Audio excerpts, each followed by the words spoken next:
Kwa majina naitwa ndugu Egidi Teulas, ni mkuu wa idara ya utawala na utumishi wa manispaa ya Ilemela. Kimsingi tunashukuru, tunaendelea na zoezi la upokeaji wa watumishi wa ajira mpya ambao limekoma jana. Tunao watumishi 75 ambao Sekretariat ya ajira iliweza kutupangia katika manispaa yetu.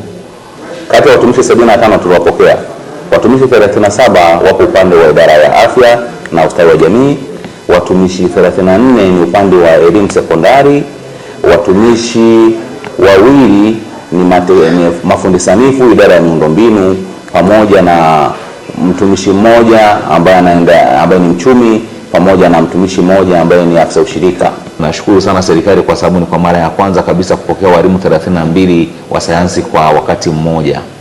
Walimu hao wamekuja kwa ajili ya kutusaidia sehemu kubwa katika shule zetu za sekondari ambazo kimsingi tunao upungufu mkubwa sana wa walimu wa masomo ya sayansi, hasa fizikia na mathematics.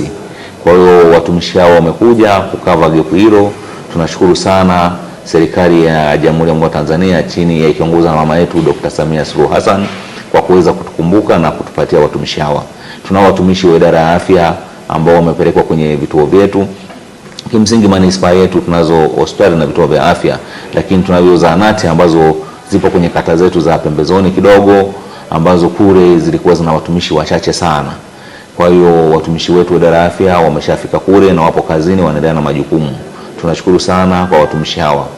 Mpaka sasa watumishi wote almost wote wameripoti, watumishi 75 kwa watumishi 72, watumishi watatu bado hawajaripoti, ambao tunawategemea wakati wowote kuanzia sasa, japo zoezi limefungwa jana. Tunasubiri kuona kama wataripoti ili tuweze kuwapangia majukumu pia.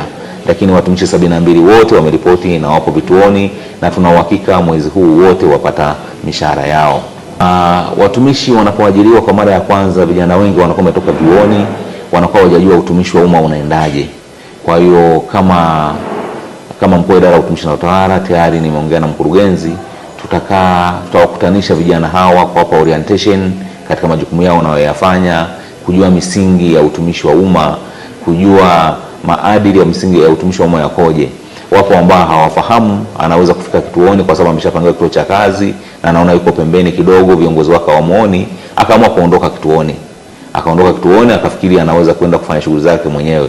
Misingi ya utumishi wa umma, sheria za kazi na kanuni za utumishi wa umma haiafiki hivyo. Ni lazima kuna utaratibu, tutakaa chini, tutawaeleza, na naamini wataelewa na watakuwa watumishi bora. Jinsi tulivyoona tunawapokea ni vijana wazuri sana, na tunaamini watafanya kazi vizuri.